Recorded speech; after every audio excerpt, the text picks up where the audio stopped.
여러분 안녕하십니까? 어제와 오늘은 한마디로 윤씨들의 세상이었더군요. 대한민국의 온 언론이 윤희숙 의원과 윤석열 후보를 가지고 기사를 쏟아냈으니 말입니다. 그럼 오늘은 윤희숙 의원에 대하여 좀 이야기하여 봅시다.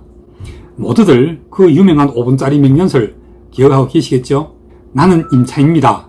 이 연설로 일약 스타가 되었던 윤희숙 의원이 알고 보니 땅부자의 딸이란 사실이 드러나면서, 물론 그 땅부자라는 이 조롱 섞인 표현의 이면 속에 숨어있는 억울한 사연도 이해는 합니다. 그런데 보통 국민들은 특히나 땅 한 조각 없고 변변한 집 한 채 방 한 칸도 없는 대다수의 가난한 국민들에게는 몇십 년 전에 이미 따로 독립해서 제각기 살아왔던 그 친정아버지 일이라서 윤희숙 의원 본인과는 상관이 없다느니, 그래서 이건 마치도 대리운전을 시켰는데 음주운전으로 고발한 격이라느니, 이런 식의 비호 내지 변호는 다 통하지 않습니다. 먹고 살기 힘든 국민들의 눈에는, 귀에는 그런 것들이 그렇게 쉽게 들어오지 않습니다. 그냥 이미 먼저 들어와서 건드려 놓은 감성들에 대하여, 예를 들면 그 유명한 쨍쨍한 5분 연설이 기억에 남아있고, 그 다음은 그 멋있던 윤희숙이라는 의원이 더불어민주당의 대권주자인 이재명 후보와 벌였던 부동산과 관련하여, 그리고 경제와 관련하여 벌였던 그 설전들에서 언제나 그 뛰어난 지식을 바탕으로 항상 우위에 서곤 했던 것들의 그 이면에, 그리고 그 이면의 바탕 속에는 알고 보니 이 임차인이야말로 원래는 땅부자의 딸이었구나, 그냥 이것 하나만이 눈 속에 쏙 들어오고 또 귀에도 쏙 들어오고 있을 뿐입니다. 여러분, 이것이 국민들이고 또 이것이 바로 국민들의 수준입니다. 좀 더 직설적으로 말씀드려보죠. 이것이 잘 사는 국민이 아닌 어렵고 못 사는 힘든 국민들의 수준입니다. 그리고 그 국민들의 마음이고 정서입니다. 그걸 지금 무슨 방법으로 돌려세운단 말입니까?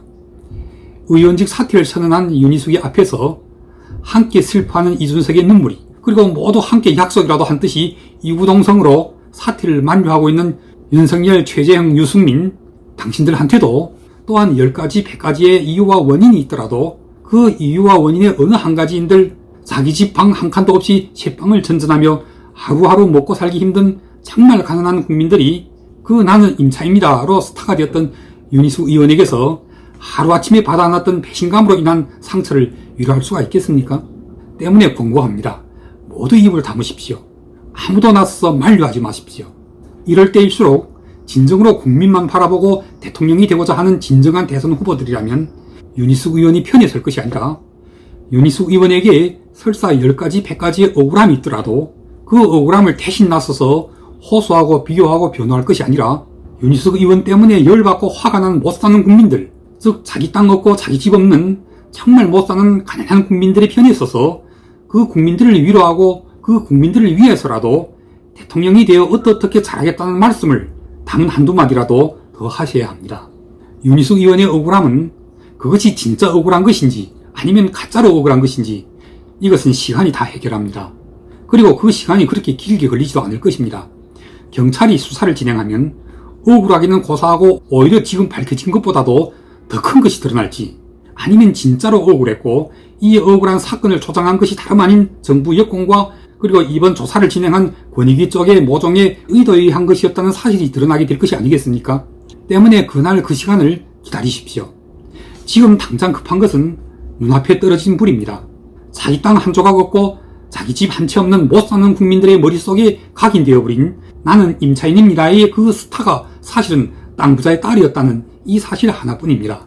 이유 원인 불문하고 그 모든 비호와 변호 따위 지금은 다 소용없습니다. 윤희숙 의원이 어떻게 억울하고 또 어떻게 사실과는 다르다고 아무리 설명을 해도 그걸 받아들일 수 있는 국민들이 있고 그걸 못 받아들이는 국민들이 있을 터인데, 지금은 그 설명을 못 받아들이는 국민들이 훨씬 더 많다는 사실입니다. 그래서 당신네들의 그 설명을 받아들이려고 하지 않는 국민들을 향하여 당신네들은 함부로 이런 국민들이야말로 정말 개돼지라고 매도할 수가 있겠습니까? 자고로 나라는 백성을 근본으로 삼고 백성은 먹는 것을 하늘처럼 여긴다고 했습니다. 중국어로는 구어이 민월번 민이 스웨이텐 이렇게 읽습니다. 한국어로 직역하면 국이 민위본 민이 시위천 이렇습니다. 여러분들은 명심하시기 바랍니다. 여권의 대권주자인 이재명 후보의 포퓰리즘이 왜 먹히는지 아십니까? 그분께서는 항상 백성들에게 많이 퍼주자고 하잖아요. 그런데 여러분들은 그러는 이재명 후보를 향하여 그걸 포퓰리즘으로 규정하고 그런 식도로 하면 나라가 다 거덜이 난다고 하잖아요. 그런데 진짜로 거덜이 날지 안 날지를 그걸 당신들이 어떻게 감히 장담하십니까? 그분께서 정작 대통령이 되고 나서는 대통령이 되기 이전에 약속했던 것들을 그대로 다 이행할지 안 할지 진짜로 퍼준다고 해서 정말 나라 곳간이 다 거덜이 날 정도로 그렇게 정신없이 퍼주겠습니까? 그런 미친 대통령이 과연 이 나라의 역사 속에 진짜로 존재했었던 적이 있기라도 한가요? 민이식위천이라고 배고픈 국민들에게는 일단 먹고 사는 것이 급합니다.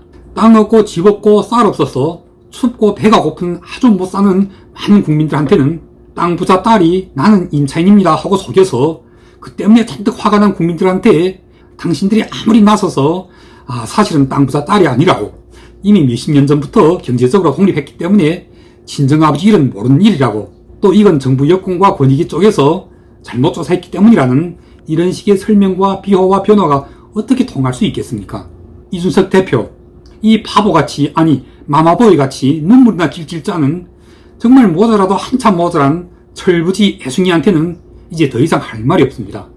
거기다가 윤희숙 의원을 위로하면서 함께 의원직 사퇴를 만류하고 나선 윤석열 후보, 최재형 후보 정신 차리십시오. 지금이야말로 당신네들은 윤희숙이 편을 들 때가 아닙니다. 윤희숙은 윤희숙대로 사는 방법이 있고 사는 길이 있습니다. 지금이야말로 여러분들은 땅 부자의 딸 윤희숙에게 속아서 잔뜩 화가 난 못 사는 국민들의 편을 들어야 합니다. 그 못 사는 국민들을 위로하고 위안해야 합니다. 그래서 그 국민들이 모두 못 사는 사람들한테 일단 무작정 퍼주고 보자고 하는 더불어민주당의 이재명 후보한테로 가지 못하게 만들어야 합니다. 다시 한번 말씀드리지만 윤희숙은 윤희숙대로 사는 길이 있고 다시 크게 권토중리할 수 있는 방법이 있습니다. 윤희숙의 의원직 사퇴는 병법 속의 사즉생 생즉사와 같은 도리입니다. 중국어로는 이를 두고 즈즈스디 얼허성이라고 합니다. 뜻인즉 먼저 자기를 죽이지만 그게 바로 사는 길이기 때문입니다. 죽으려고 하면 살고 살려고 하면 죽는다는 뜻입니다. 이미 더불어민주당의 사례가 있지 않습니까? 출당 조치를 당해서도 당해서 나가지 않고 지금도 뻗치고 있는 자들을 보십시오. 그들이야말로 지금은 살아있는 것 같지만 이미 죽은 자들입니다. 한마디로 산송장이라고 해도 전혀 과언이 아닐 텐데 지금 국힘당이 그걸 따라서 하는 꼬락서니를 좀 보십시오. 누차 공언했던 더 강한 조치는 이미 공연불이 되고 말았잖아요. 원래 이번 기회에 이준석은 그야말로 진짜 한방에 영웅이 될 수 있었습니다. 정말 인정사정 두지 말고 저 앞뒤를 돌아보지 말고 대표직까지 걸고 마음이 아프더라도 윤희숙 의원까지 다 포함해서 일벌백계 했어야 합니다. 그러고 나서 나중에 경찰 수사에 의해 무혐의로 밝혀지면 그때는 100% 책임지고 다시 복당시키겠다고 약속했어야 합니다. 그랬더라면 이준석 이 친구는 진짜 영웅이 되었을 것이고 그 모든 세간에서 화자가 되었던 리스크 또한 한 방에 다 말끔하게 아주 모조리 깨끗하게 씻어버렸을 것입니다. 그런데 그 기회를 다른 누구도 아닌 바로 윤희숙한테 빼앗겼죠. 지금은 진짜 영웅은 바로 다름 아닌 윤희숙입니다. 이준석은 눈물이나 찔찔 짜는 그야말로 마마보이 그 이상도 이하도 아닌 한마디로 졸보가 되고 말았습니다. 윤희숙 의원이 의원직까지 내던진 것은 그야말로 신의 한 수입니다. 이 신의 한 수 앞에서 지금 진짜로 가장 크게 타격을 입게 된 사람은 다름 아닌 역시 농지법으로 구설수에 올라 그것도 무슨 아내 쪽의 친정이나 또는 딸이나 아니면 사위 쪽의 가족이 아니라 문재인 대통령 본인이 직접 여기에 관련되어 있는 일 아닙니까? 이런 걸 가리켜 보기에는 일보 후퇴를 한 것 같지만 사실상에 있어서는 이보를 전진한 것이라고 합니다. 이건 볼셰비키의 수령이었던 레닌의 저작에서 나오는 전술입니다. 일보 후퇴, 이보 전진. 이런 전술은 원래 진보 좌파 쪽에서 훨씬 더 잘 쓰는 전술이잖아요. 오늘 논평을 마무리하겠습니다. 윤희숙의 의원 사퇴. 이건 윤희숙 의원이 스스로 사는 방법, 사는 길을 선택한 것입니다. 윤희숙의 문제보다 훨씬 더 엄중한 문제들로 득실거리고 있는 더불어민주당이 윤희숙 의원의 의원직 사퇴를 허락해주지 않을 것은 분명합니다. 그걸 허락해주는 순간 더불어민주당은 스스로 자기들의 얼굴에다가 오물을 뒤집어 쓰는 격이 되고 마는 것입니다.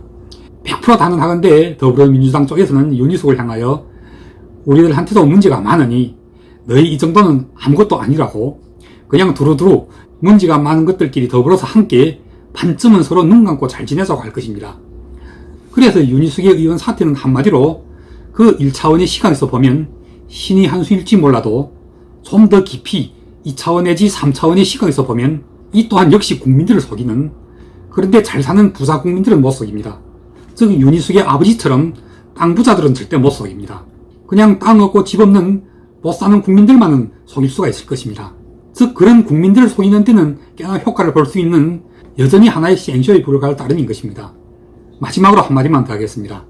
저는 보통 정치인들의 생쇼에는 속지 말 것을 권고하는 편이지만 윤희숙의 이 생쇼에는 그래도 한 번쯤은 속아줄 것을 바라고 싶습니다.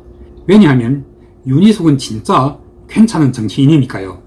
왜서 괜찮냐면 그 자신은 진짜로 억울하고 분해도 자기 때문에 더 억울하고 분해할 그 못사는 가난한 국민들을 위해 자기가 가지고 있는 무언가를 그래도 내려놓고 던지려고 하는 그런 노력을 하고 있기 때문인 것입니다. 이런 윤희숙을 제외하고 오늘날 더불어민주당과 그리고 이 국힘당의 국회의원들, 특히 크게든 작게든 이 부동산 투기에 연루되어 있는 자들의 그 행태를 한번 살펴보십시오. 이 얼마나 더럽고도 미스꺼운 자들입니까? 이런 자들이 과연 어떻게 국회의원이 될 수 있었는지를 바로 이런 자들에게 속아서 표를 줬던 국민들도 스스로 한 번쯤은 자기 가슴에 손을 얹고 정말 회한하면서 반성해봐야 할 일이 아니겠습니까? 그럼 오늘 방송은 여기까지 하겠습니다. 감사합니다. 너